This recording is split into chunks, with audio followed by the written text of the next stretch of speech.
grow throughout the month. Spit a loogie at the camera, speed off, yes, us. I feel good, get the f out my KBLA Talk 1580. I'm so happy to welcome into the studio my friend and colleague. Well, I don't know if I can say colleague. She's not in radio. She's a doggone retired judge, a longtime advocate for the underserved and justice system innovator. She's a retired Superior Court judge, and she is the director of the LA County Department of Justice, Care, and Opportunities, which, as I mentioned earlier in the show, is really like a model for alternatives to incarceration and so many of the things that we, the voters, really stood up for in reworking our justice system. Judge Songhai Armstead, welcome. Thank you. Good morning, Dominique. Thank you for having me here this morning. Yeah, thank you for coming by in what is an incredibly busy week. Yes. We have a ribbon cutting today. We have a concert tomorrow, a toy drive, and a retreat today, and a toy drive on Friday. Okay, what's the ribbon? What are we cutting a ribbon for? So through CFCI funding, we're able to fund, I think we talked about it before, but I'll give a small recap. So the county, thanks to voters and Measure J, has set aside a significant amount of money to give back to community. Through that money, we have something called the Care First Community Investment Care Grants that we help support community-based organizations. Over 430 organizations are receiving funding for 3-year periods. The county is giving out over $300 million annually. Wow. Which is pretty incredible. And one of our organizations today, Holidays Helping Hands, is actually opening a community resource center in South Los Angeles in SD2, and Supervisor Holly Mitchell will be there for the ribbon cutting. I will be there for the ribbon cutting. And so that's happening this morning. Then we have our JCOD retreat. Tomorrow we have a concert with TDE. And then we also have a toy drive and resource fair with TDE on Friday. And those two that you mentioned with Top Dog Entertainment, those are at the Nickerson Gardens, which is for those of our KBLA delegation on the national scene. Those are housing projects here in LA. Yes, correct. So why would a county department of Justice, Care, and Opportunities be doing a concert and toy drive at Nickerson Gardens? You know, teaming up with Top Dog. Teaming up with Top Dog. So it's actually twofold for us. The first purpose is that our focus is really prevention, diversion, and reentry services, and supporting the community-based organizations that help with prevention, diversion, and reentry services. The reason we are partnering this year with Top Dog Entertainment, along with numerous other organizations, is because it is in Nickerson Gardens, and as you said, it is, as you would call it, a housing project. And those are some of the population that we're targeting. Our goal is to target those who are most vulnerable, those who lack the most resources, do not have the most resources in their community, those who are more likely to fall into systems, all of them. And our goal is to let them know that we're here, to provide as many resources as we can up front so that people can be successful, thriving members of the community. And we were invited to participate with Top Dog, who also came to our summit, as you know, earlier this year. So that was pretty exciting. Yeah, the JCOD summit, where you brought together a lot of different organizations. Actually, Hit Boy was there. Yes. And there were tons of different kinds of entertainers, along with people networking and panel discussions to get to exchange information, right? But also, it's like, is it fortifying these organizations? Like, what is all of this networking really meant to do? So the summit was, first of all, I thought it was amazing. Not that I'm biased or anything, but I thought it was an amazing. Yeah, absolutely. It was an amazing event because we had politicians, philanthropy, we had providers, and we had folks who literally just came out of the system like a day ago, 2 days ago, who had been, in prison for 30 years, for 20 years, all in the same space.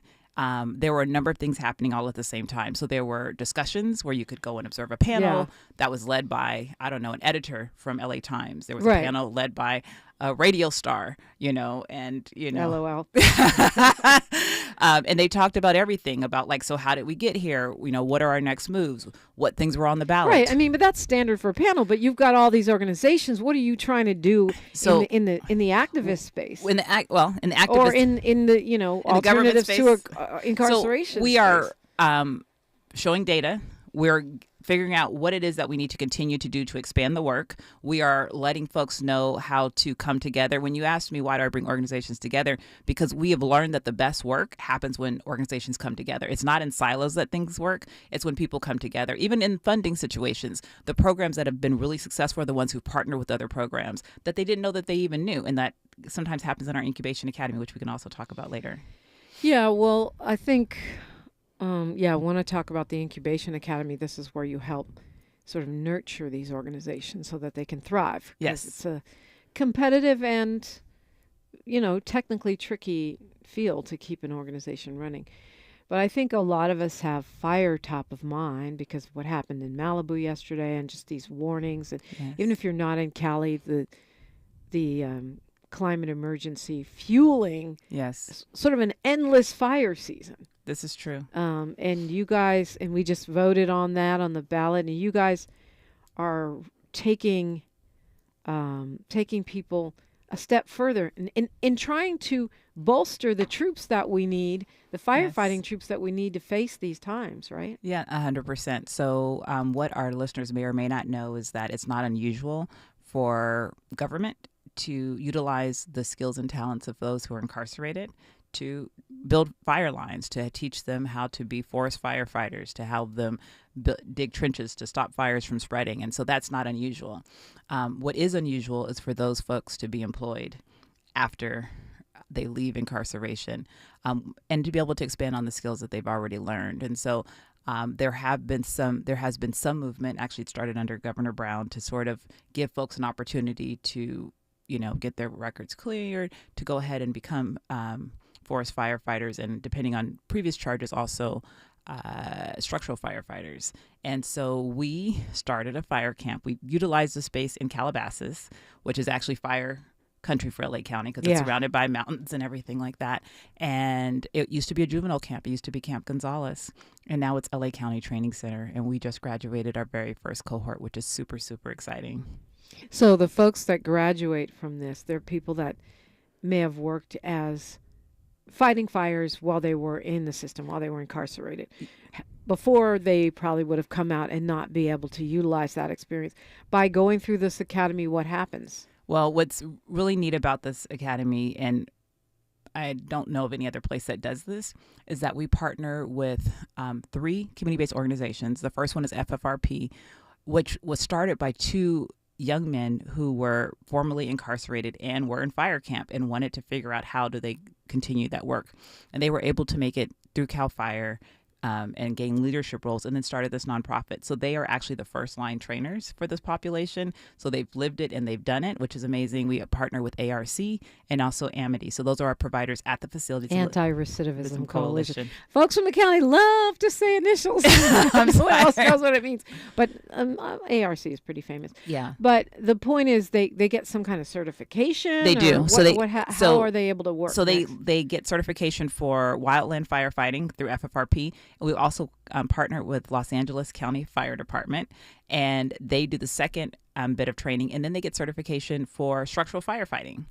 And then there are some restrictions, but depending on what the record is, then they can also continue and get training as an EMT. And then with that, they can apply for any fire agency. But just with the first part, with the wildland firefighting certifications, they can go to CAL FIRE. They can go to forestry for pretty much any state. They can go out and get seasonal work for fire season, which is exciting. Yeah. And I mean, okay, we didn't pass Prop 6. I know that's not something you necessarily could talk about. I do. But this is at least taking the experience that folks have while they're behind bars and translating it into possible careers on the outside, which is a really important step, I think. It is that you're not required to have done that, but you tend to do better if you have been in that program prior to joining us. So that's pretty. I mean, folks have been pretty successful. Most of our folks have gained employment. There's a couple who are still waiting for employment, but the ones who are still waiting are actually on a seasonal job right now, I believe in Washington State or Oregon. So, and meanwhile, you're talking about expanding this training system to include other kinds of skill sets. Yes, we are. So at Los Angeles County Training Center, LATCC. I'm trying not to use the acronym. We've been also working with a chef at Redbird, Chef Neil, and we're looking at bringing in a culinary program there. So we're working on that. We're in conversations about a construction program as well. We've also looked at a welding program, and we're looking at a substance use treatment training program as well. We are building out. You have to come and see it. It's absolutely beautiful. It does not look like an incarcerated setting at all anymore. We're building it out. It's bright colors. It's large windows. And it's just a beautiful, beautiful site.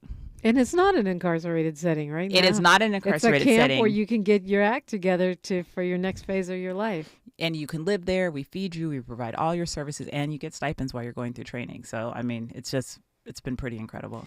We're talking with Judge Songhai Armstead. If you have a question or conversation, you can call us 800-920-1580. If not, don't worry. I got plenty of questions. We are unapologetically progressive. KBLA Talk 1580. KBLA Talk 1580 is an intervention. When we come forward, includes you. KBLA Talk 1580, turning pain into power.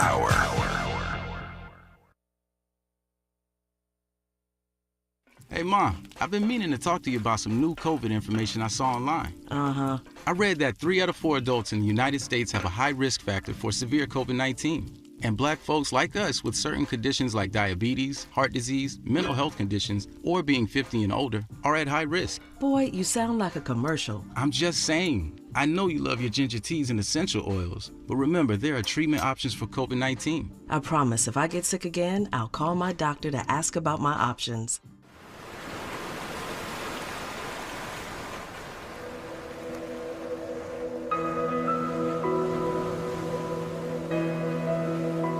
On behalf of her precious family, it is with profound sadness that KBLA Talk 1580 announces the passing of our beloved colleague, Robin Ayers, on Thursday, December 5th. Robin was a bright light. You could see her radiant smile through the radio. We all respected her immense talent, loved her jovial spirit, celebrated her love of family, and honored her faith in God. Our thoughts and prayers are with Robin's entire family, most especially her husband Rob and her twin daughters Brooklyn and Madison. We ask you to join us in praying for the Ayers family as they navigate the difficult days ahead. In her honor, all this week, we're broadcasting the best of the Rob Report on KBLA Talk 1580.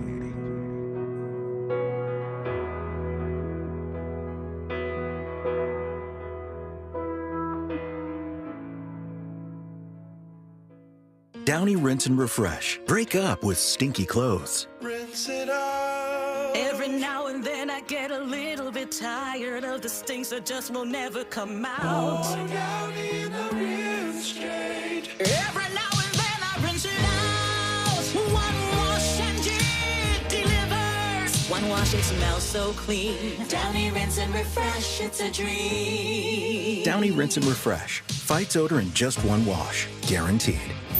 Thanks for waking up with Dominique DiPrima on KBLA Talk 1580.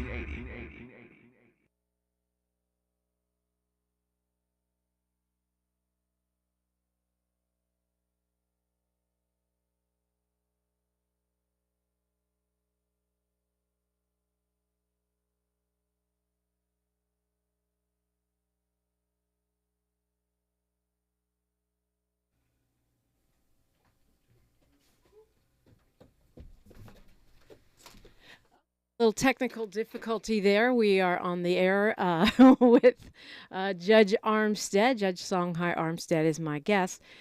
And, I think because of the outcome of the election, both nationally and locally, a lot of people think the whole Care First model, alternatives to our incarceration, all of that is going away. It's gone. Okay, don't give me a heart attack. I don't want to give you a heart attack, but I mean, the reason I say that is because clearly you're still doing the work. No, we are still doing. Thank you for that. So we are definitely still doing the work. Are we about to enter into a difficult season? Yes, we most likely we are. And I think all the more reason for us to pony up and continue to figure out more opportunities to be aligned than to be divided with arms linked. And I will say that because there's already conversations about budget cuts coming from federal, state, and county. Moving forward, we're about to get into a really tough budget season. So we're going to have to do more with less. But I do believe that we are prepared and capable. I also think it will be a great opportunity for philanthropy to step up and fill in some of the gaps. And it's really gaps about delivering the service. It's really gaps about continuing to build bridges for those who need bridges and opportunities for those who need opportunities. And what I hope people focus on, no matter what your point of view is that providing services and opportunities for people is really what public safety looks like. Because you could incarcerate a person over and over and over again. They eventually are released and they come back to community. And we want to make sure that they come back healthy. We want to make sure they come back to opportunities and that folks are able to do well in community and find their purpose and be contributing members of society. And I think the idea of not giving folks second chances or giving them supports is not that's not what community safety looks like in the long run. So JCOD continues. The work we continue. That, the Yes. work continues.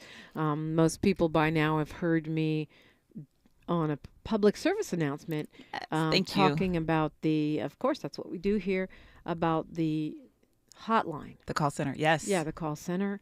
And that continues. That's uninterrupted. And we've hit over 10,000 calls in a little bit over a year of folks that we were providing services to, which I think is pretty phenomenal and shows the need. Right. So this is the line, we talked about it before, where people can call when they're justice impacted, if they're coming out of prison, and get all kinds of help. Yeah, at any stage, actually, in the process. Correct. What does that mean? Like what? So, I mean, they could be stopped by the police. They can be unemployed. They could have been previously incarcerated. They've been coming out of jail. They can have an open court case. They can reach us, and we will connect them to all the services and opportunities available to them. And it might surprise you. I think it might surprise you what kind of support is available, even in these times. Yes. So we provide transportation for folks to court, to probation, to parole, because I can tell you as a recovering judge, a lot of times people would end up back in custody for simple violations of not being able to show up to court. That's a bench warrant. Not going to probation or parole, that's a violation, right? And so we are eliminating that as a reason for folks to get locked up again. We provide housing, and we connect people to housing, emergency and interim housing, and then help them connect to long-term supportive housing. Care management, which we used to call case management, which is a person to go alongside you to connect you to all the services. We help link people to mental health, substance use disorder, and job training. So when you say recovering judge, what does that mean? Well, it means there were parts of my job. Well, I actually loved being a judge. Let me be completely honest. But I was frustrated by not having enough resources, and that's why I do the work that I do now. Yeah. Well, I mean, even as when you were a judge, you were using alternatives to incarceration. You had expertise in that area. Yes, that is what I did. I had the only gang diversion court in the county. I did mental health court. I did a regional center court. I did a veterans court. I did a prostitution diversion court. I also was one of the Office of Diversion and Reentry judges. And I held a regular courtroom and did trials and did the regular calendar and did regular convictions as well. So I know a lot of those defendants must have been very surprised to walk in and see you sitting there. Yes, that initially, and then I got a reputation. So they were like, "Oh yeah, we're going to Judge Armstead's court today." And what was that reputation? Let's see. It was everything from Mama Bear to, "Oh man, she's going to be disappointed in me." Yeah. Well, yeah, because you're tough.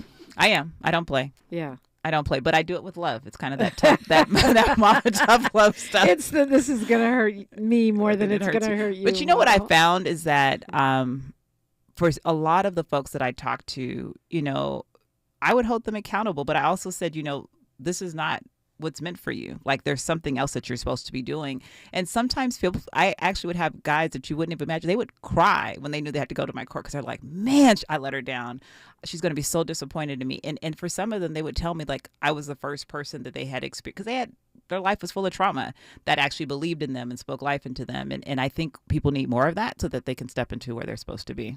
Yeah, that makes sense. You must be excited to see, at least in LA County, so many diverse judges, so many black judges from different Brown backgrounds. and Newsom, man, they've been stacking them. Yes. Yeah, and the election, too. Yeah, that's right. The election, absolutely. And that's been a shift, actually. That's been a shift from when I remember when I ran many moons ago, I was the only African American running out of 30 people.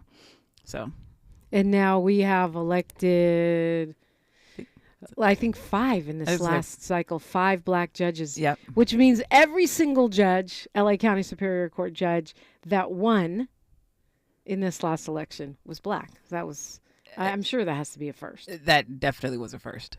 Yeah. Well, I'm glad you're here because I feel like there's this worst case scenario vibe going around, not just because of the election, just, it's seasonal gloom, but I think the elections and people's ideas about where we're going. And so I think it's important. How can we support the work that you're doing other than being like a rich philanthropist who can write, $1 million or $1 billion check to support the work, which I know you are accepting. Yes, I want to say if you're a rich philanthropist, please reach out to me. You can reach out to me personally. You can reach out to me privately. You can reach out to the department. But for everyone else, there's a number of ways that you can support us. I believe that if you have benefited in any way from our services, you have got to let our elected officials know. So whether you're a community-based organization that has been to our Incubation Academy or received a grant, whether you're a recipient of services through any of our contract providers, any of our providers that have been through any of our services, you have to let your elected officials know they're going to have to make sharp decisions in a short period of time this coming season, and they need to know where their priorities are. And so I think that's super, super important. I think we often only go to go to our elected officials to complain, but we don't go to say, thank you, continue to do this, this is working. And I think that's one way. The other way is that you can follow us to figure out where our resources are and to spread the word. So we're on all of our social media settings. The handle is at LACJCOD. And so you're helping us and you're helping yourself because you're able to see what services we provide, what opportunities are available, what events are coming up. And so you can link people. We want to continue to show the numbers that it's their needed services, that what we're providing is necessary. You can call our call center at 1-833-522-5263, 1-833-522-5263, and tap into any of our services and let folks know that we're here to serve them and to serve the community. And you can continue to just be a partner and support us. Got about 3 minutes here till news, traffic, and sports. When you talk about, JCOD and it's not going anywhere, I think it's important for voters to understand we did this. We did this. And I know that you have traveled to other states, even other countries, to look at what their systems are like, jail systems, prison systems, even rehabilitation systems. Right. Are we getting that as well? Are people looking at our, what we're doing? Are they coming in and touring what you're doing and maybe modeling after that? I believe that people are. We just had a really great report by RAND, the RAND organization, that talked about one of our programs, which is the Rapid Diversion Program, and that the folks who've completed that program, 91% of them do not pick up new cases. Right, which is a huge number. That is huge. And so that report just came out and people were like, well, I wonder why. Let's look at this. The other thing that people are looking at is our resource of our call center. That's a big one. That's very unusual as well. And I think a lot of people are just waiting and seeing because there is a shift in the tide. As we know, pendulums always swing, and people are waiting to see, how are they able to make this happen? People are also pretty excited about the grants in the Incubation Academy. So a lot of people are trying to model that as well within our state and outside of our state also. Yeah, and we'll talk about that a little bit more after news, traffic, and sports, because it wouldn't be fair to give you just 1 minute to explain it. But I know that the issue of mass incarceration or over-incarceration and rehabilitation, the revolving door, it was one of the few bipartisan bright spots in our country where, the president-elect supported the First Step Act and where we've seen lots of lawmakers on both sides of the aisle concerned about over-incarceration and the sort of sheer numbers of people that are in the system.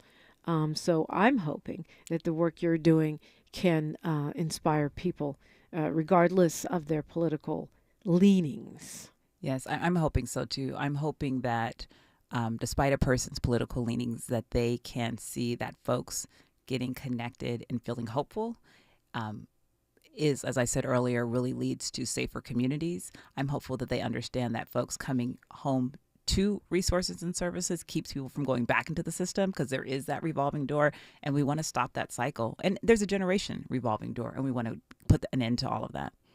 What do you mean a generation? I mean that I will see, this is what I saw in court, I would see an uncle one day, the nephew the next day, and then I would see someone else later, all in the family. And it's not unusual to see generations of folks in our systems, all of them, whether it's foster care to juvenile to adult systems. I had a case once where the mother and the son were both co-defendants on. Wow. So got news, traffic, and sports. Then we'll continue our conversation with the Honorable Judge Songhai Armstead on KBLA Talk 1580. She's reclaiming her time on KBLA Talk 1580. More First Things First with Dominique DiPrima when we come forward.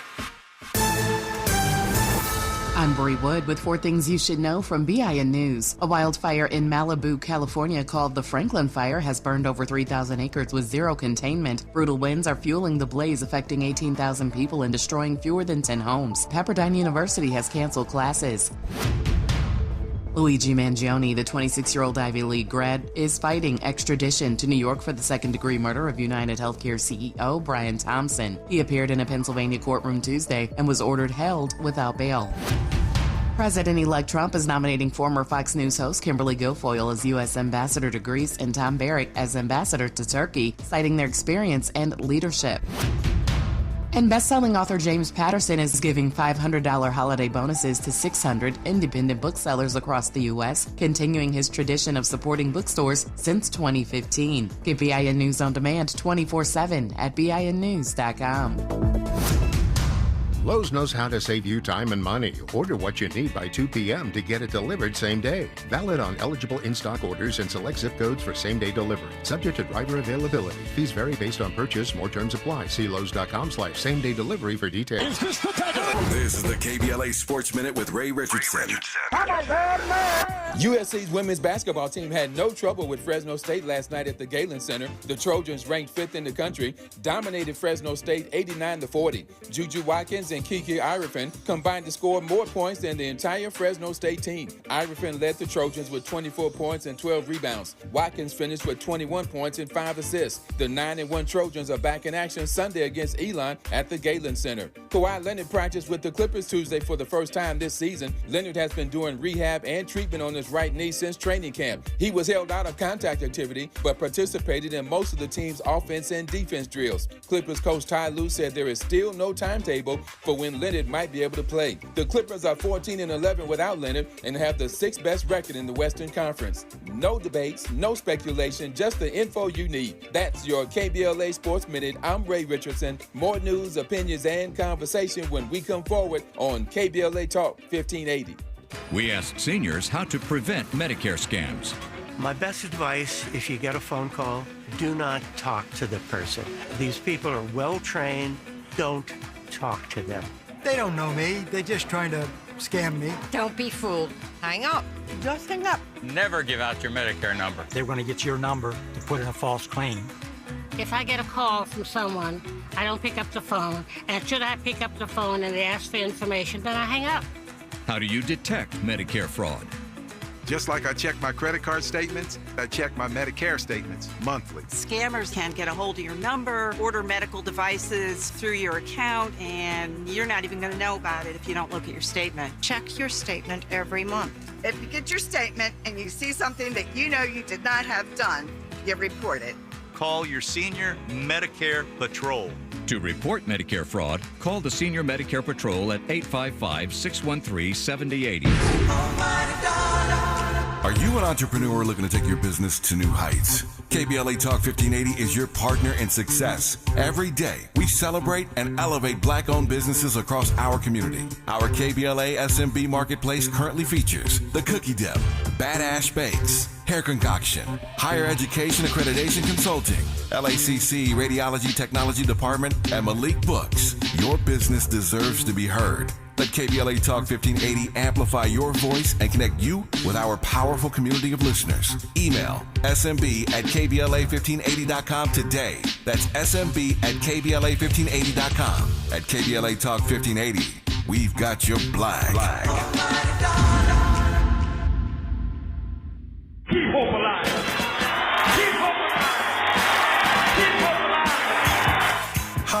I'm Jesse Jackson Jr. You've been hearing me guest host here on KBLA Talk 1580, and I'm having a blast. But I'm excited about joining the official lineup here at KBLA Talk 1580 starting Monday, January 6th at 1 p.m. Start your day with First Things First and Dominique DiPrima at 6 a.m. Check out Tavis Smiley at 9 a.m. Tune into Truth Time with Dr. Cornell West and Nina Turner at 12 noon, and then tap in with me on The Jesse Jackson Jr. Show at 1 p.m. weekdays. I served 17 years in the U.S. Congress, and I can tell you it's going to be a rough 4 years, so let's navigate this journey together.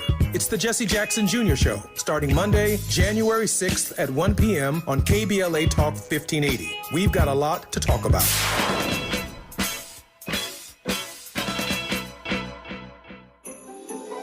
This season, Chevy brings classic pairings, cookies and milk, mistletoe and kisses, and your holiday plans and a new Chevy. Silverado 1500 gives you power and capability with 430 pound-feet of torque to haul your holiday tree. The Equinox EV and all-new Equinox, America's best compact SUV for new vehicle quality by J.D. Power, offer both confidence and style to see you through the holiday season. It's easy to see why Chevy makes everything better and brighter. Find your red tag. Get 0% APR financing for 36 months on select popular Chevy models when you finance with GM Financial. Chevrolet. Together, let's drive. Award based on 2024 models. For J.D. Power 2024 U.S. Initial Quality Study award information, visit jdpower.com/awards. Offer available on all 2025 Equinox and 2024 Equinox EV, Blazer EV, and Silverado EV models. Monthly payment is $27.78 for every $1,000 you finance. Example down payment is 26.8%. Must finance with GM Financial. Some customers may not qualify. Not available with lease and some other offers. Take new retail delivery by 1/2/25. We're not for everybody, but we're for everybody. You're listening to KBLA Talk 1580. And Superior Court Judge, retired, Songhai Armstead, Judge Songhai Armstead, who is the leader of the Justice, Care, and Opportunities Department, a pioneering model that is happening here in L.A. County at the behest of the voters and under the leadership of the L.A. County Board of Supervisors. Our own beloved supervisor, Holly Mitchell, I know is very, very involved in the work that you're doing. And so let's talk about this incubation situation, because I know that Supervisor Mitchell, for example, came out of Crystal Stairs before she was a supervisor. And so I love the idea that now we have a department that is helping to foster the growth of these organizations that do that care first work, which we say we are embarking on. 100%. Our Incubation Academy came as the result of me sitting in court and realizing that all community-based organizations are not created equal. I think most folks had the heart to do great work, but they didn't know how to run the business, or they didn't know the best practices of a particular, I know so many people that have started nonprofits, in their storefront, their garage, whatever, and they're out there doing the work, but they don't know how to get grants. They don't know how to, have infrastructure so they can be considered for opportunities. And so they end up self-funding everything, or constantly at a car wash or bake sale, Which is not a way to sustain anything. So we are in our 7th cohort of the Incubation Academy. We actually started it. So JCOD just hit 2 years. We hit 2 years on November 1st. Prior to that, by far the youngest department. They'll probably have a homeless department soon, but currently we're the youngest department. Right. But currently we're the youngest department. But so we started the Incubation Academy. It was actually the very first thing I did when I left the bench, because I knew that we really couldn't provide the services that I wanted to provide, or the housing, if we didn't have enough organizations that can do the work. And so that's the first thing that I did when I left the bench, before JCOD even existed. And so the way it's designed is that we take 25, and sometimes I push extra, so sometimes it's 29, sometimes it's 30, but 25 community-based and faith-based organizations, and they are trained in how to run a business, taxes, HR, data, grant writing, et cetera, et cetera, et cetera. It's free. Everything that we do is 100% free, and it has been incredibly successful. We've had over 160 plus organizations that have completed the Incubation Academy. In our first 5 cohorts, those organizations have received over $55 million in grants. So something is working. Right. So once they get the skills, it changes the game. Completely changes the game. And That's amazing. What's also been really cool about our incubation academies is that when we've had to expand services, guess where we're going to look to expand housing. When we've had to do partnerships with Department of Mental Health to create more housing, we're going directly to our Incubation Academy graduates who we know how to run the business now. And those are the folks that we're contracting with. And so we, all of our emergency housing is done by graduates of the Incubation Academy. Our homes that we partner with Department of Mental Health are done by graduates of the Incubation Academy. We have folks that we partner with that we send to the Incubation Academy because we're like, oh, you could use a little bit more help. And so that's been really, really great. In addition to that, what's about to happen, so they do the training. It's about 12 or so weeks. It's every week, 3 hours on a Wednesday currently. They have 2 full days in person. The rest of it is virtual. I think they've added a 3rd day in person at the request of the participants. But once they complete all that, they write a proposal about what they need for some capacity building, and we give them $40,000 grant after they've completed the Incubation Academy. And now we're expanding, and we'll be giving them coaching, so they'll all receive free coaching, 52 sessions of free coaching now. Amazing. So for community-based organizations, or these are service providers really, how would they get to be in that cohort? How could they be in the Incubation Academy? Actually, while we're sitting here, I'm getting text messages of folks that are like, I just got my letter. Thank you so much. But meaning they were accepted. They were just accepted. So we have another cohort starting in January, and their organizations have been trying to get in for the last few years who are now getting in, which is pretty cool. Yes. So if you go to our website, which is JCOD, JCOD.lacounty.gov, JCOD, .lacounty.gov, you'll actually, all of our resources are there. But once you go there, if you put in Incubation Academy, or if you go through the search column, you put Incubation Academy, it's all the information, including the application to apply. So any nonprofit that provies a service, it can be apply. Any community-based or faith-based organization, yes. Doesn't have to be a service provider. It depends on how you define services, but Right. we've had arts programs, we've had after-school programs, we've had housing programs. So give it a mental health. shot. Yeah, give it a shot. Give it a shot. Yeah, if you can help the community and you can help do prevention, diversion, or reentry for adults or youth, then we accept you.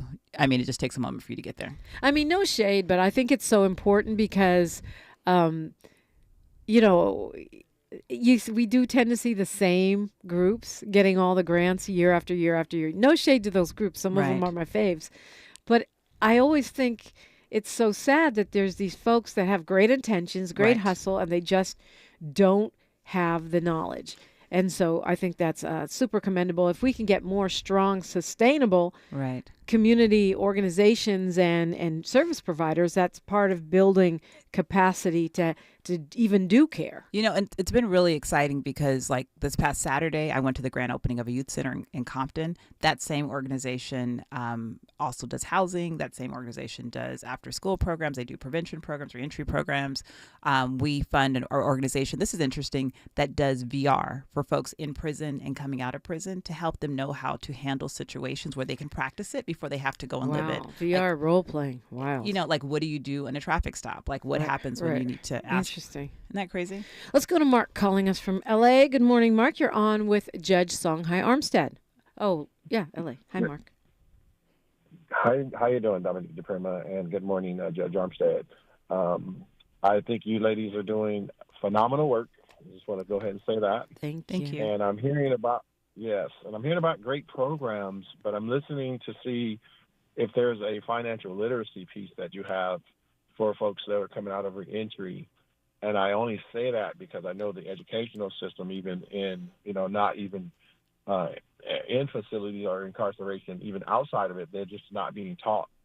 So what programs do you have for reentry coming out where they can go in and get that education on that industry? Because there are some openings in that industry with some new. Oh, you're talking about jobs. I thought you were talking about how to just not mess up our financial lives, because I need to sign up for that class. But you're talking about financial literacy programs, right? Where they're educated? I'm talking about education around money. So you can call it a financial literacy program, but not the type that you would get from the bank, because there's certain things that the banks don't even know that the industry teaches, but I know of programs that are out there. Only caveat that would be preventative is that if someone's coming out of incarceration from robbing a bank, there's a good chance the state of California is not going to give them a license in the state of California. Are you talking like a Ameriprise or something like that?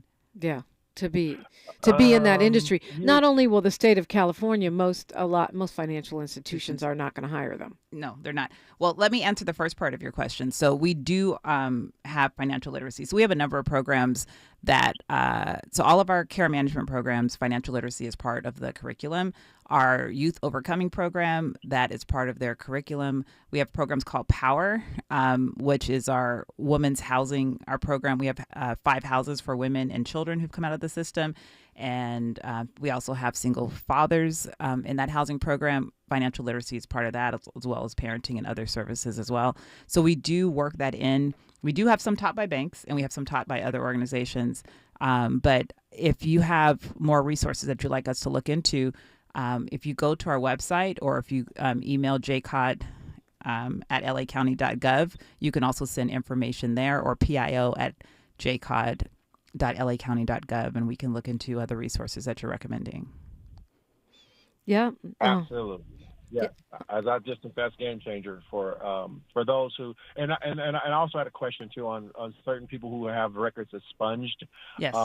Is there a caveat where people, because there have been people who can get into the industry with a background, with a record. Right. It just depends on what that record is, and that's just for folks who may want to even explore that. But I just think it's they need to know. Yeah, we'll look at that. We'll take a look. Thanks for bringing that up, Mark. We'll take a look at expungements and how that's playing out for reentry and for getting into various industries when we come forward with retired Judge Songhai Armstead, who is leading our Justice Care and Opportunities Department. You know where you are. KBLA Talk 1580. More of First Things First with Dominique DiPrima when we come forward.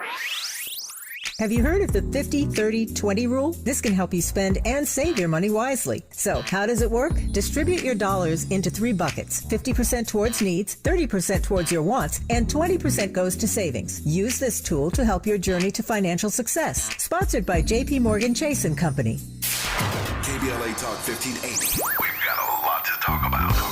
KBLA Talk 1580 is committed to self-care and community well-being. Walk Good LA was formed in June 2020, inspired by the Black Lives Matter movement and the beginning stages of the COVID-19 pandemic. What began as a few minutes of breath work and yoga meditation before protests against police brutality turned into a safe space for the community to heal in hard times. The immensely positive response from the community transformed the momentum into a movement. Today, Walk Good LA is a Black and Brown-led community wellness organization based in Los Angeles. They provide spaces for healing through community yoga classes, guided meditations, hikes, run clubs, and other activations throughout Los Angeles that attract hundreds of members weekly. With the help of Propel and Michael B. Jordan, they now have a yoga and wellness studio in Los Angeles called the Walk Good Yard. To join their mailing list and connect with healing spaces, please visit walkgoodla.org. That's walkgoodla.org. Or find them on Instagram at WalkGoodLA. This is a community call to action, a community call to healing from KBLA Talk 1580. The revolution will not be televised. This is Brother Cornell West. My dear brothers and sisters, I'm full of joy and delight to announce that I'm joining the precious family at KBLA Talk 1580, founded and led by my dear brother Tavis Smiley himself. Yes, the name of the show is Truth Time, and I'll be working with the inimitable Nina Turner out of Cleveland, Ohio, sister of great vision, and we will be on weekday at 12 noon. We will be following Brother Tavis Smiley's show. We will begin Monday, January the 6th. That's right, Monday, January the 6th. Get ready for a different kind of insurrection. God. We coming with Martin Luther King Jr. and Fannie Lou Hamer and Curtis Mayfield and Aretha Franklin, and gonna add a little Gil Scott-Heron too, as Nina Simone sits at the center. That's right. The revolution will be live. That's what we gonna do. Please come with us on this fantastic voyage. The revolution will put you in the driver's seat.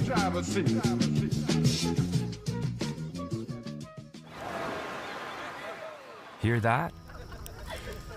That's the sound of your life.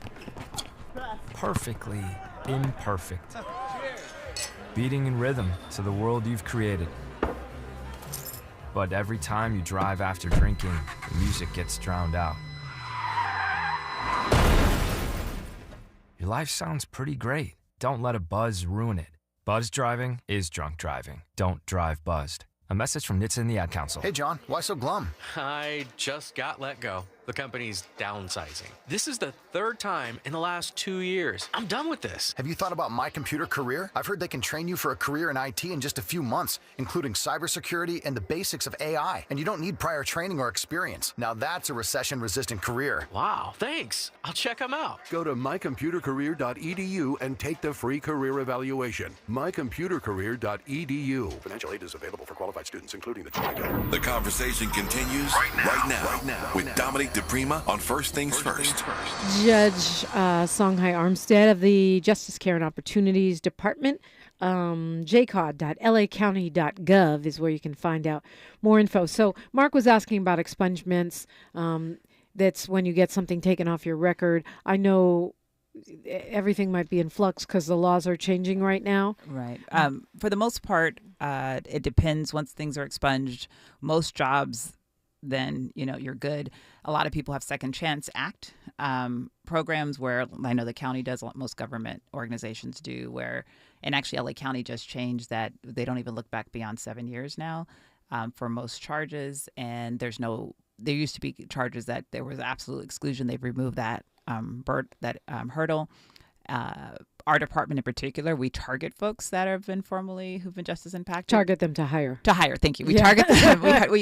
We encourage folks that have been justice impacted to join our organization, and we have some phenomenal people who do from case management to IT to art. So, which is pretty fabulous. We also, and you saw some of the art, I think, at the summit of one of our justice impacted participants, who's an artist as well, and it depends on the job, right? So there's still limits if you want to become an EMT or a structural firefighter. Obviously, finance are still limits, but a lot of the barriers that used to exist have been broken down.